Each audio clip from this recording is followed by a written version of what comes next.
Ayun, what's up nga mga ninong? Another day, another vlog for CM Pad Walo. Ayan, nakita nyo yung kapaligiran natin kanina, ayan mga ninong. Kasi kauulan lang kanina, kaya ganyan. Marami kong huning ibon. Hindi natin kalapati yun. Yung mga ano yan, yung mga ibon dito na ano yan, na local. So yun mga ninong, hindi tayo sa loft ngayon. At malungkot yung loft natin. At yun nga, ito yung ano natin, yung update dito sa loft. Ayan, bali diretso na tayo dito sa loft. Ayan mga ninong, dito tayo sa loft. Pasok mga ninong. Ayan, kung mapapansin nyo mga ninong, ayan o, tingnan nyo, kumunti yung ibon natin. Nakakalungkot. Ito mahirap ninong eh. Pagka yung kumukonti ibon, nakakalungkot lang. Ito ngayon yung sitwasyon natin sa stock loft. Ayan, kung mapapansin nyo, kumonti na. Naipadala na natin yung mga ibang ibon kay Brother Jasper.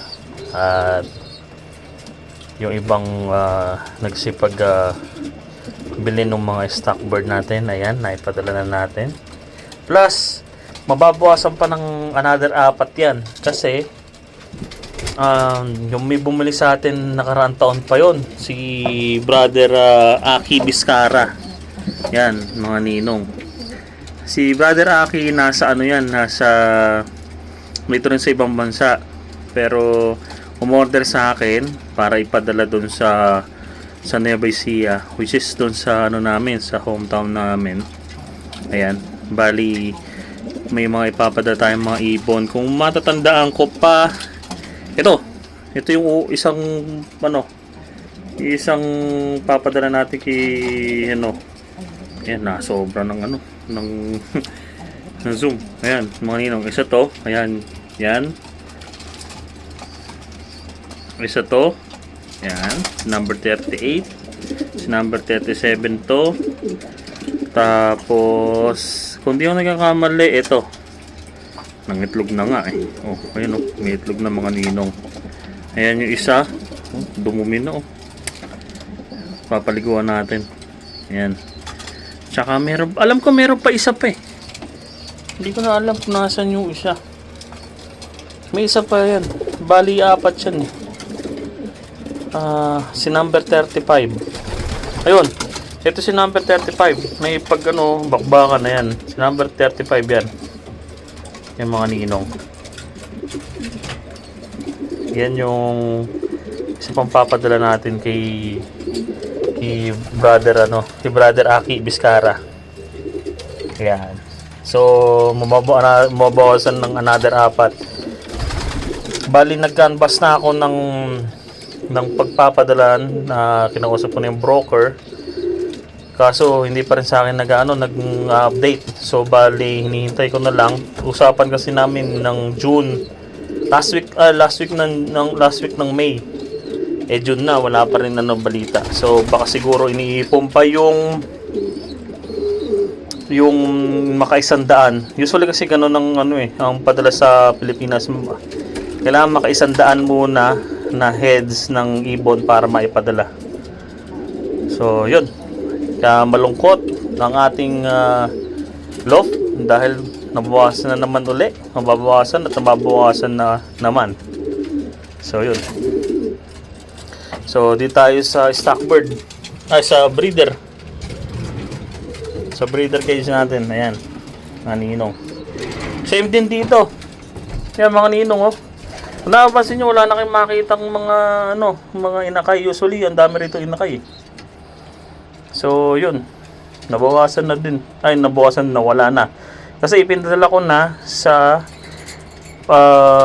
Florida Pigeon Derby, yung 4. Tapos, nagpadala pa ako ng another 2 doon sa Kankakee OLR, which 2. At ito yung video ng Florida. Ayan na sila. Yan. Medyo nauuhaw lang. Kaya umiinom. Ang lakas uminom oh. Tapos yung Kankakee wala akong video kasi hindi naman siya nagbibideo ng ng mga dumarating na ibon. Then update tayo rito sa ating breeder cage. Yan, yung unang breeder cage natin, si Igris tsaka si Erica Legacy. Ayan. By the way, naglinis tayo kahapon ng tingnan nyo, dumi na naman. One day o 2 day ko nang linis yan. Medyo malinis pa. Konti. At meron silang isang anak. Blue bar na naman mga ninong. Ang lumabas dun sa anak nila. Usually, pag naglabas to ng anak, dark check lagi yung niyan. Ay, hindi naman dark check. Blue check lagi kasi yung checkered na ganito katulad ni pangalan to ni Erica Legacy, pero pangalawa na yan for the second time na to naglabas siya ng blue bar na straight na talagang blue bar talaga siya. Tapos dito tayo sa pangalawang pairing ni Bachira at saka kay ano pinangalan ko sa'yo? Albedo? Albedo pinangalan ko sa kanya.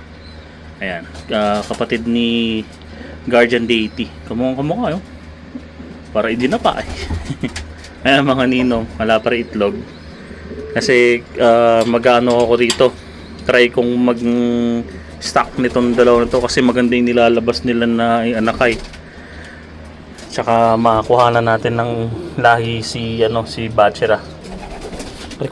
Tapos di tayo sa pangatlo natin na pairing, which is yung golden couple ni Sir Mike Ganus. Tapos si Guardian Deity tsaka si Altir. Ayan, meron din silang isang inakay. Ayan, healthy. Hindi ko pa alam kung saan ko papadala yan, tsaka yung kabila na yun. Pero kung wala nang pagpapadala, i-stock na lang natin yan para may lahi din tayo ng golden couple. Ayan. Tapos good news naman dito sa pang-apat kay Porsche 804, grandson yan ni Porsche 911. Tapos si Emilia, may isang itlog yan mga ninong, fertile, kakatingin ko lang kahapon. Ayan. Dito tayo sa pang-apat na ating breeder. Ayan, balin naman ito si Sweet 16 at saka si Kaiju. Wala pa rin itlog. Last time na anak nila napadala na sa Capistrano. Ayan. Tapos dito sa pang 6 pair natin, ito hindi ko talaga pinag-iitlog to dahil kasi hinihintay ko na maging okay si United, kasi papasok ko rito ko siya, ipapares ko siya kay Jassy. Hopes na muna dito sa sa pairing na to kasi bibigyan ko ng way yung pairing na gusto ni brother Jasper doon sa niya, double inbreed na Thomas 6. Yan, so bale yun nga, hihintay lang natin, tapos pagpe-pairing natin si Jassy at saka si United. Okay, pero kung maglalabas pa rin ng itlog doon si Jassy, ipapayaya natin. Pair number 7, ere, si Hanabi at saka si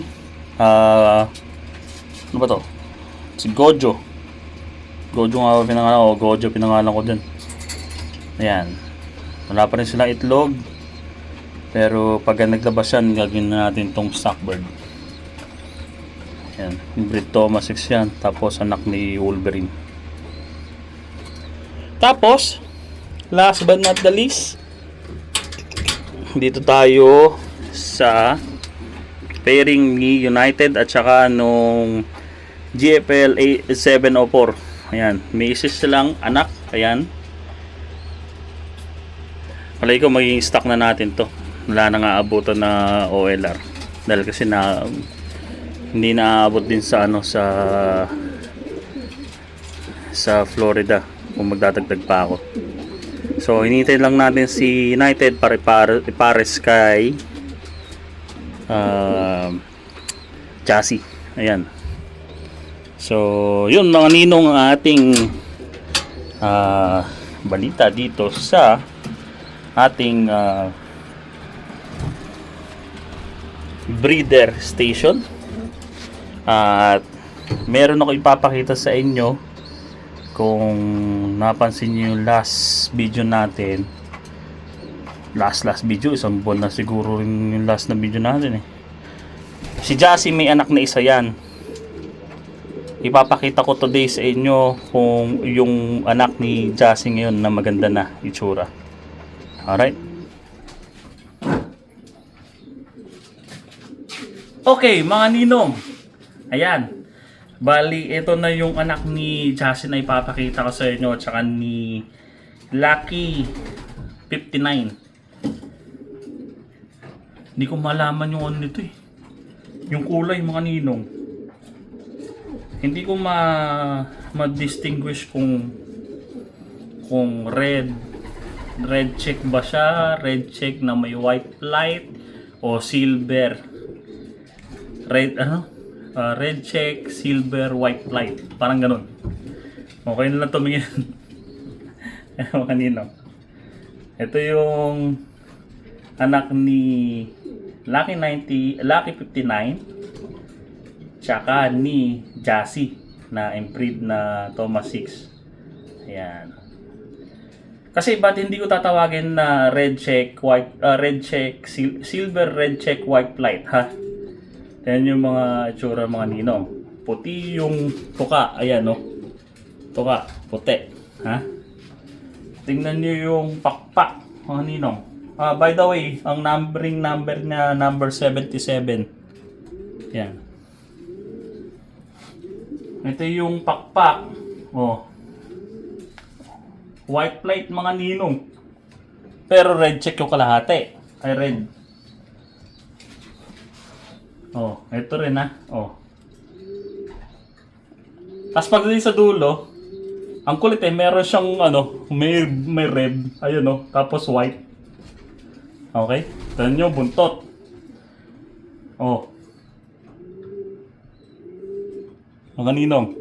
Di ba yan, silver yan? Ang galing, no?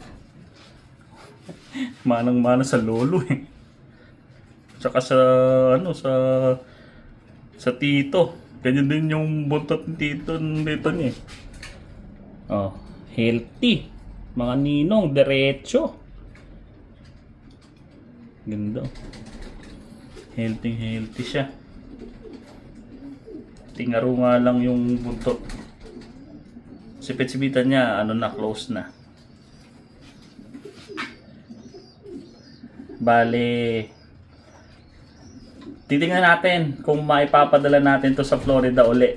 Kasi buo ng team si Kuya Neil, si Boss Rico, tsaka si Kuya Andy